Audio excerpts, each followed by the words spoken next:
Shoutout sa mga mahihilig sa kiddie meal. Ito, mahala. Karamihan sa inyo kung bakit wala kayong jowa, kung bakit kayo laging niloloko, o di kaya laging iniiwan kasi ang hilig nyo sa bata. Oo, ako promotor talaga ako ng pagmamahal na kung saan it's either kaedad mo or mas matanda sa'yo. O, ito na mahal. Una, galawang immature. Ano yan?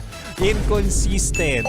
Yung mga may mixed signals na kung saan pwedeng nung day one ay pagka-sweet-sweet, aalagaan ka, pakikiligin ka, pero kinabukasan ay nako, cold na. Yung kalandian mo ngayon, o aminin mo, nung nabigay mo na ang halik, o di kaya ang perlas ng silangan, ay talaga nga naman biglang naging cold. O, ito mahal, pangalawa. Galawang immature kapag nagsiselos kahit walang label. Hindi naman kayo. May call sign kayo pero para kayong magjowa pero at the end of the day walang commitment. Tapos magsiselos, tapos kokontrolin ka, tapos ikaw susunod-sunod ka naman. Ganyan ka ba karupok?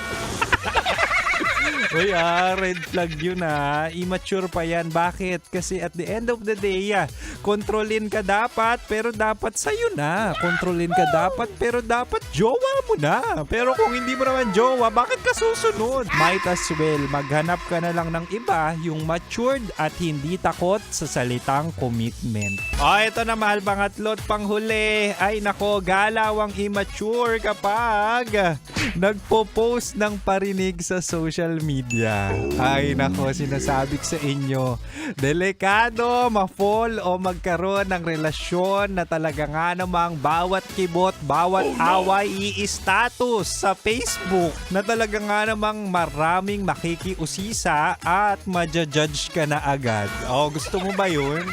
Tapos kapag naging okay kayo, pagtatawanan kayo ng sambayanan, di ba? Ang daming ganyan na vlogger. Ang daming ganyan na sikat na kapag niloko sila, i-status nila, ipapakita yung screenshot, pero at the end of the day, babalikan din naman pala nila.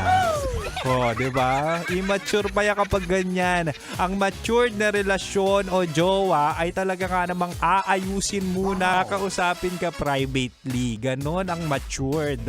Diba? Kaya kung gusto nyo na matured, doon na kayo sa may trabaho, doon na kayo sa may pera, doon na kayo sa radio DJ. Sarap manood ng radyo, no? Ginawa mo na talagang bisyo ang panonood sa amin, no? Umabot ka na rito Huy!